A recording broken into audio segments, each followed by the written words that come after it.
ang normal situation ay hindi na po pwedeng isulat yan. Kasi isulat mo man yung normal situation o hindi, wala pong pagbabago niyan. Malino ba? Are you listen? Ganun po yun. Ang isusulat nyo yung mga napaka-importanteng bagay. Yun yung commonly na minsan hindi na isusulat nyo. Anong oras umulan? Anong oras uminto? Some of you, naka-experience na ba kayo na sinusulat nyo yun? Naka-experience kayo, sinusulat nyo o hindi? Magsalita! Hindi pa.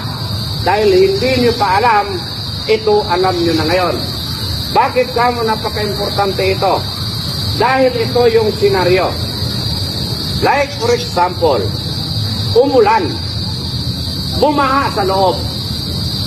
Tinanong ka, ano bang oras umulan? Pwede ba maghaka-haka ka? Hindi pwede. Papaano kung umulan na yon at bumaha, may gagamit sa loob, makakatulong yung record na yon.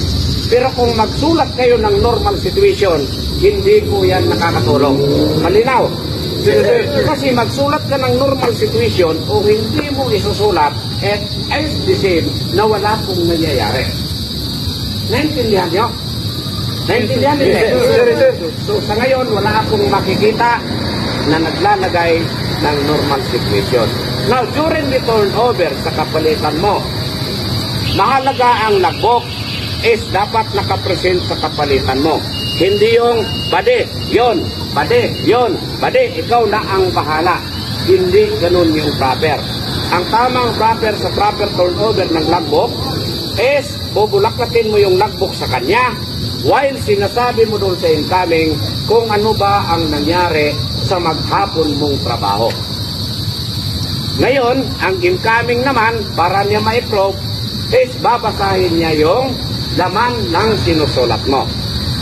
Bago kayo maghiwalay, pipirmahan mo yung logbook at pipirma din yung incoming. Huwag nating ugaliin na kung saan ang logbook is nandoon lang at tinuturo mo sa kasama mo at ikaw umalis na. Senaryo, pag nagkaroon ng problema na hindi mo pinirmahan ang logbook at may nawala dyan, magiging liable ka dahil hindi mo siya ina-acknowledge. Naintindihan niyo ba? Yes. Ganun kahalaga ang logbook. Kung ikaw ay sigurista sa sarili mo, manigurado ka sa document.